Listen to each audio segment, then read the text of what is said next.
Welcome to Solanki education digital. તો ચાલો આજે આપણે શીખીશું ધોરણ 5 ગણિત ગમ્મત સ્વાધ્યાય પોથી પાઠ છે 14 કેટલું મોટું અને કેટલું ભારે। દાખલો 6 નીચે આપેલા આકારોનો કદ ઘનફળ શોધો। તો અહીંયા પહેલો દાખલો આપ્યો છે એના પરથી આપણે કરીશું ઘનફળ શોધવાનું છે। તો ઘનફળ बराबर शू आवशे लंबाई गुणिया पहोळाई गुणिया ऊंचाई। तो लंबाई केटली आपी छे 4 सेंटीमीटर। पहोळाई केटली आपी छे पहोळाई एटले आ भाग एटले केटलो आवशे 2 અને ऊंचाई एटले आ भाग एटले केटली आवशे 3 एटले 4 दू 8 8 ताली 24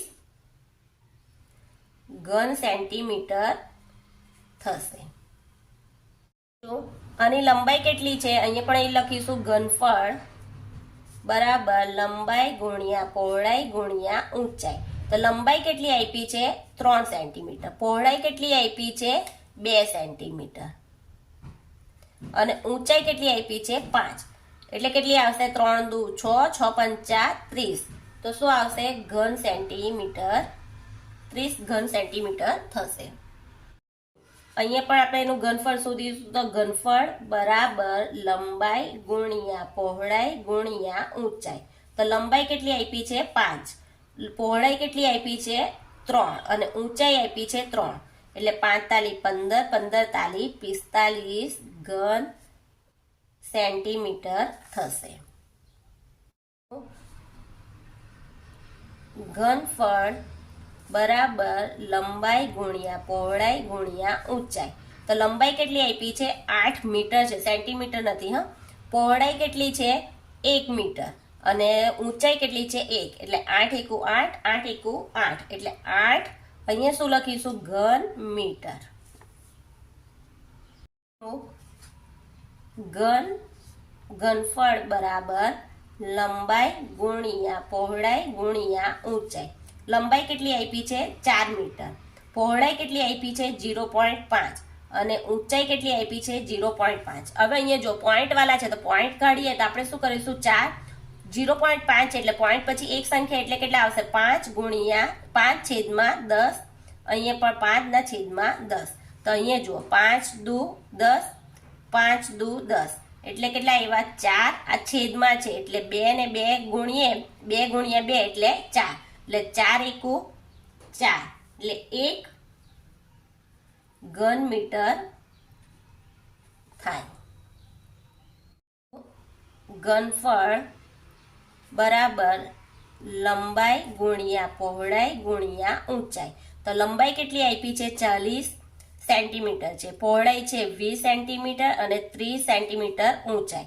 तो 4 दू 8 એટલે 80 80 ગુણ્યા 3 કરીએ 8 તાલી એટલે 4 દુ 8 8 8 તાલી 24 ના 3 મીંડા મૂકી દઈએ એટલે કેટલા આવશે 24000 ઘન સેન્ટીમીટર થશે।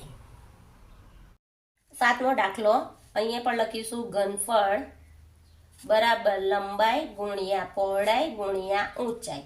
તો લંબાઈ કેટલી આપી છે 8 મીટર પહોળાઈ આપી છે 3 મીટર અને 4 મીટર ઊંચાઈ 8 તાલી 24 ने 24 ચોક 4 ચોક 16 6 વધી 1 4 દુ 8 ને 1 9 એટલે કેટલા આવ્યા 96 ઘન મીટર મીટર છે એટલે મીટર લખીશું। ઘનફળ બરાબર લંબાઈ ગુણ્યા પહોળાઈ ગુણ્યા ઊંચાઈ। તો લંબાઈ કેટલી આપી છે 15 સેન્ટીમીટર છે પહોળાઈ છે 4 સેન્ટીમીટર અને 8 છે ઊંચાઈ। तो 15 चौक 60 60 गुणिया 8 करिए तो 60 गुणिया 8 करे तो 8 छंग 48 એટલે 480 શું આવશે ઘન સેન્ટીમીટર।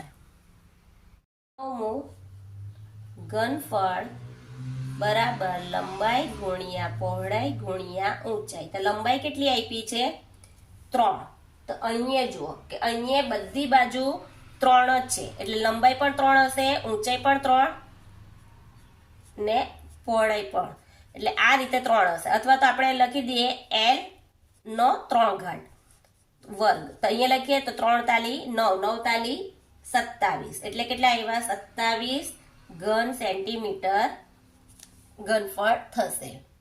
પણ એ જ પ્રમાણે છે, જો ઘનફળ લંબાઈ ગુણ્યા પહોળાઈ ગુણ્યા ઊંચાઈ એટલે કેટલું આવે?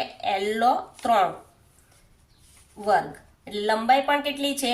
6, પહોળાઈ પણ 6 અને ઊંચાઈ પણ 6. એટલે આપણે અહીંયા લખીએ 6 નો 3 વર્ગ. એટલે આ રીતે પણ લખી શકાય, આ પણ થઈ શકે. તો 6 × 36, 36 છંગ કેટલા આવે? 36 છંગ કરીએ તો 6 × 3606 વધી 3, 6 તાલી 18, 18 ને 3 21. એટલે કેટલા આવ્યા? 216 ઘન સેન્ટીમીટર થાય.